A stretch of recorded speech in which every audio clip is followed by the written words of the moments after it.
Во сенка на Денот на жената, на 8 март, Собраниската комисија за култура разгледуваше информација на надлежни институции за состојбата со природното и културното наследство во Охридскиот регион. Самиот наслов, а и динамиката на расправата не беа доволно атрактивни да ги задржат новинарите до крајот на настанот. А токму во тој дел од расправата, можеби и првпат, представник на државата призна отворено дека статусот на Охрид како светско културно наследство виси на конец. Јас си уште барем од оние неформални комуникации кои што ги имам, тоа се неформални, со некои представници од УНЕСКО, во основа дека си уште се движиме, како да кажеме, на работ. Комуникациите се во пресрет на 8 април, денот кога УНЕСКО го затвара извештајот за Охрид. Си уште не е нешто изгубено, меѓутоа ни предстои еден период од еден месец, додека имаме можност да доставиме си уште дополнителна документација до Центарот за светско наследство, односно не само документација, едноставно да покажеме волја и реален ангажман, што можеби би значило едно подобрување на нашата слика. Важно е да се види волјата и сето тоа на крај крајава зависи понатака од она што ќе се случува и во Баку. Може би е далеку од Скопје и од Охрид, но главниот град на Азербејџан од 30 јуни до 10 јули ќе биде важен за земјава. Во тој период Баку е домакин на 43-то заседание на Комитетот за светско наследство на УНЕСКО. На самитот ќе биде соопштено дали земјава го пречекорила работ, односно дали Охрид ќе биде впишан во листата на загрозено светско, културно и природно богатство. Дали надлежните имаат доволно аргументи да ја убедат светската организација дека Охрид сепак не е во опасност, особено ако се земе предвид дека за 7 дена истекува рокот на докажување дека сепак се работи според препораките на УНЕСКО.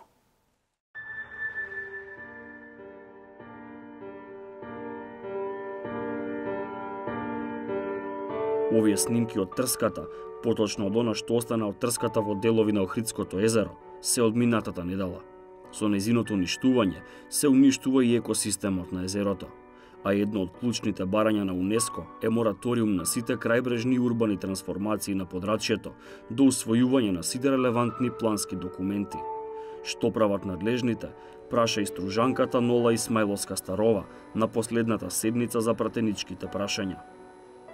Со оглед на тоа дека не може да најдеме сега кој е виновен за тоа да се спречи палењето на трската, решив прашањето да го насочам до вас и да се надеваме дека бизнисот и интересите конечно ќе престанат да бидат поважни од едно од основните човечки права на чиста животна средина. Практично имаме 4 лица против кои што се поднесени кривични пријави за овој случај. Еден апел упатувам и до надлежните инспекцијски служби да ги извршуваат своите законски надлежности во заштита на природните реткости, природните добра.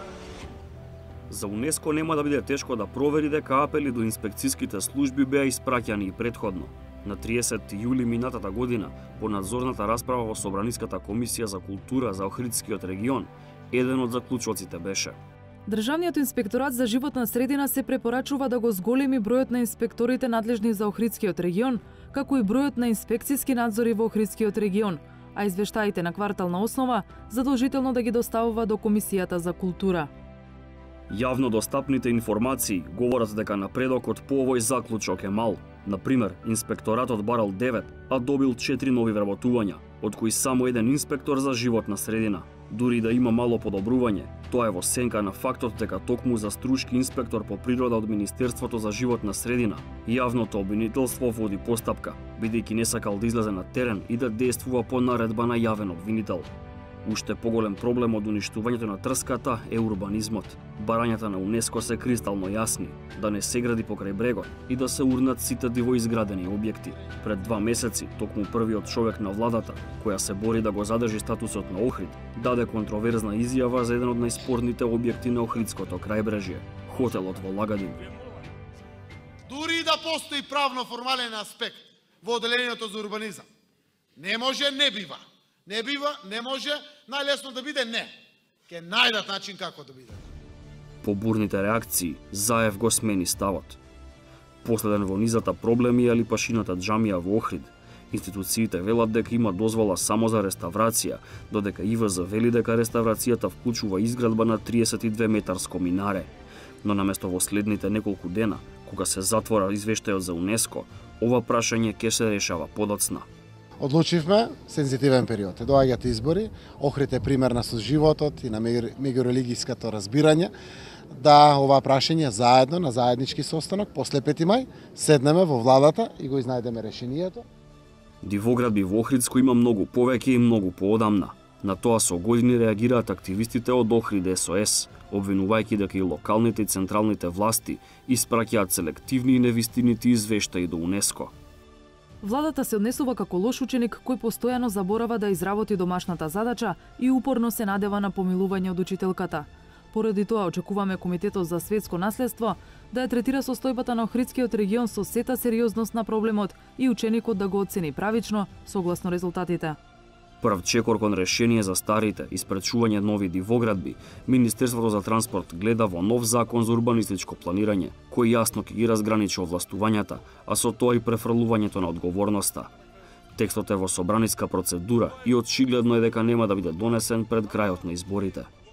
Од невладината Фронт 2142 сметаат дека клучен е еден друг закон во најава за управување со Охридскиот регион.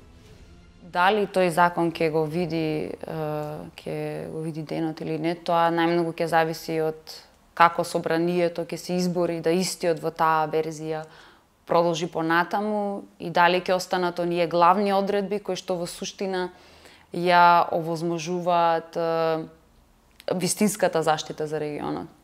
Затоа што со тој закон се регулира малку на повисоко ниво како би оделе понатаму одобрувањата за инфраструктурни проекти, за проекти од аспект на урбанизмот и така натака. Значи целиот сет на планирање малку во подетална насока. Но има и такви кои тврдат дека и актуелните закони се доволно добри. Научниот труд на правникот Антонио Павловски, објавен од Институтот за човекови права, покажува дека проблемот е во примената. Например, веќе илустрирам, 1/3 од езерото кое што припаѓа на Република Албанија, кое што денес не е прогласена за локалитет на УНЕСКО. Албанија веќе ја подготвува таа апликација и за таа цел сите, не само дивоградбите, туку и легализираните градби кои што беа на 50 метри од крајбрежјето, беа урнати. Ние од друга страна, кои што го имаме 40 години овој статус, наместо да го следиме примерот на останатите држави, ние за жал легализиравме доста дивоградби. И покрај загриженоста од повеќе субјекти, вклучувајќи и Канцеларијата за односи со УНЕСКО, која патеме во рамките во Министерството за култура, од овој владин ресор се оптимисти за исходот во Баку. Ги добиле документите од повеќето институции што ги барала светската организација. Охридскиот регион ќе го задржи статусот на светско наследство, а ќе продолжиме да работиме на подобрување на ситуацијата во регионот и зачувување на интегритетот и автентичноста на природното и културното наследство. Но сите ние, пред се граѓаните релевантни субјекти, треба да знаеме дека статусот светско наследство на УНЕСКО е посебна категорија на заштита на културното и природното наследство. Нивниот оптимизам не го делеше Зоран Павлов, председател на Комисијата за управување со Охридскиот регион и раководител на секторот за меѓународна соработка во Управата за заштита на културното наследство. Се вратив сега од Португалија, Синтра, светско наследство има троспратна зграда со знак на УНЕСКО која што и менаџира и контролира и све. Ние во Охридскиот регион немаме една единствена соба која што се однесува и размислува за светското наследство и токму затоа се префрлаат топките од една на друга институција. Километрите и деновите до Баку се намалуваат. Ако не друго, на надлежните им предстои напор да се погрижат барем горењето на трската да не ги согори надежите, дека Охрид ќе остане на листата на заштитени подрачја на УНЕСКО.